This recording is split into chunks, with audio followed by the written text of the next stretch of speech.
Kalau kita cerita Isra wal Mi'raj, semua kita sudah sedia maklum cerita dia macam mana.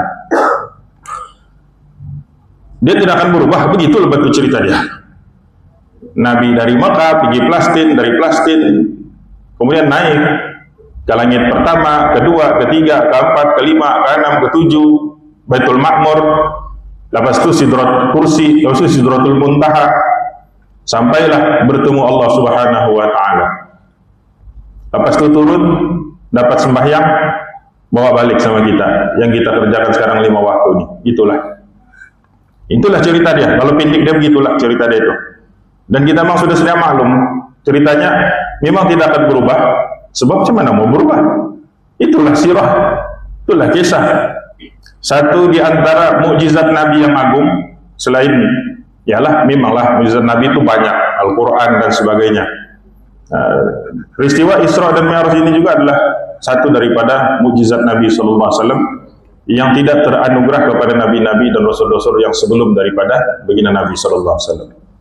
Tapi itu kita tinggalkan, itu kita sudah paham cerita itu. Jadi untuk tahun ini, jadi lepas itu tahun depan mungkin aku tidak mau lagi terima ceramah Isra Mi'raj. No. Jadi tahun ini adalah tahun penutup. Tahun penutup aku di masjid-masjid ini untuk bercerita Isra Mi'raj. Lama sudah aku cerita Isra Mi'raj ini dari aku balik sini daripada tahun 2009 sampai sekarang 2025.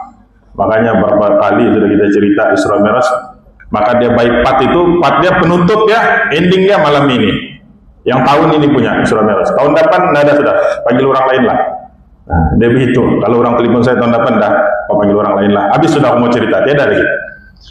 Jadi kita dalam cerita Isra wal Mi'raj ni, ayat dan bonda yang dimuliakan oleh Allah Subhanahu wa Ta'ala.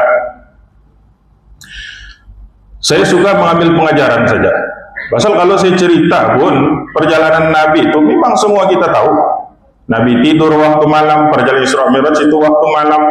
Datang malaikat Jibril, bawa Nabi. Sebelum Nabi dibawa, maka Nabi dibelah dadanya, kemudian dicuci hatinya dengan air Zam-Zam, dibawa apa itu mangkuk berupa sakinah daripada surga. Wallahu a'lam bishawab, bagaimana untuk menyuci hati baginda Nabi SAW. Maka dimasukkanlah iman, hikmah, semua itu, takwa itu dalam dibersihkan.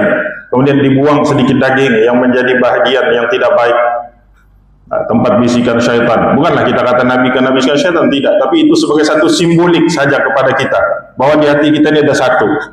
Jadi dibersihkan, dimasuk balik, dijahit. Macam mana dijahit itu? Wallahu a'lam bishawab. Tidak boleh dibuat orang. Tapi yang heran dia, ada pula mengaku perbuatan Islam boleh buat pembandaan gaib, bohong, nipu ya Allah. Yang boleh buat pembandaan gaib tu malaikat Jibril je. Itu pun atas izin Allah SWT. Ini tiba-tiba pakai kopi haji, aku buat pembandaan gaib, dia bilang. Kalau doktor kau ni, bagus hospital ambil kau jadi doktor bedah, buat pembandaan gaib.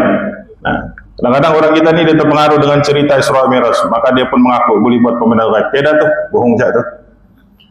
Makanya diringkaskan kisah itu kita semua sudah paham. Jadi malam ini ending dia kita ambil pengajaran. Sebab bila kita tengok wayang, mesti kita mau ambil dia punya pengajaran. Apa pengajaran dia?